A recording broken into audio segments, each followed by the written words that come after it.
పరిషత్ ఎన్నికలకు కాంగ్రెస్ కసరత్తు మొదలుపెట్టింది. ఎంపీటీసీ, జెడ్పీటీసీ ఎన్నికల్లో అనుసరించాల్సిన వ్యూహాలపై చర్చించేందుకు గాంధీ భవన్లో పార్టీ నేతలు సమావేశమయ్యారు. పరిషత్ అభ్యర్థుల ఎంపిక బాధ్యతను డీసీసీ అధ్యక్షులకే అప్పగించింది పీసీసీ. ఎన్నికల వ్యవహారాలు కూడా స్థానిక నాయకత్వమే చూసుకోవాలని క్లారిటీ ఇచ్చింది.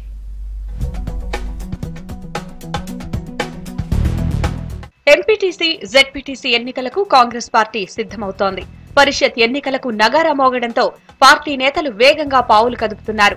ఇందులో భాగంగా గాంధీ భవన్ లో పీసీసీ అధ్యక్షులు ఉత్తమ్ కుమార్ రెడ్డి అధ్యక్షతన సీనియర్ నేతలు సమావేశమయ్యారు. భేటీకి సీఎల్పీ నేత భట్టి విక్రమార్క, మాజీ ఎల్పీ నేత జానారెడ్డి, షబ్బీర్ అలీ, కార్యనిర్వాహక అధ్యక్షులు పొన్నం ప్రభాకర్, కుసుమకుమార్, మాజీ డిప్యూటీ సీఎం దామోదర రాజనరసింహ, ఇతర ముఖ్య నేతలు, డీసీసీ అధ్యక్షులు, జిల్లా కోఆర్డినేటర్లు హాజరయ్యారు.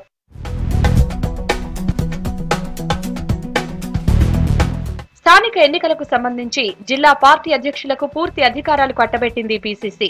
సమావేశంలో 32 మంది డీసీసీ అధ్యక్షులకు ఫారం ఏ, ఫారం బిలను అందజేశారు పీసీసీ చీఫ్ ఉత్తమ్. జిల్లా అధ్యక్షులకే ఎంపీటీసీ, జెడ్పీటీసీలకు బి ఫారం అందజేసే అధికారం ఇచ్చారు. అభ్యర్థుల ఎంపిక కోసం ఇప్పటికే కోఆర్డినేటర్లను నియమించిన పీసీసీ ఇక మండల స్థాయిలో నిర్వహించిన సమావేశాల ఆధారంగా బి ఫారం అందజేస్తారు. ఈ బాధ్యతలను డీసీసీలకు అప్పగిస్తూ పీసీసీ నిర్ణయం తీసుకుంది.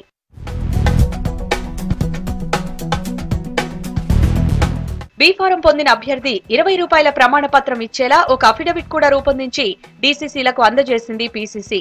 కాంగ్రెస్ పార్టీ అభ్యర్థుల ఎంపిక, బి ఫారం తదితర ఎన్నికల వ్యవహారాలను స్థానిక నాయకత్వమే చూసుకోవాలని స్పష్టం చేసింది.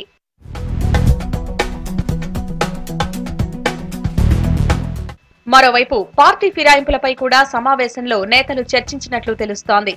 తాజాగా మరో 3 ఎమ్మెల్యేలు పార్టీని వీడుతున్నట్లు జరుగుతున్న ప్రచారంపై ప్రధానంగా చర్చించినట్లు సమాచారం.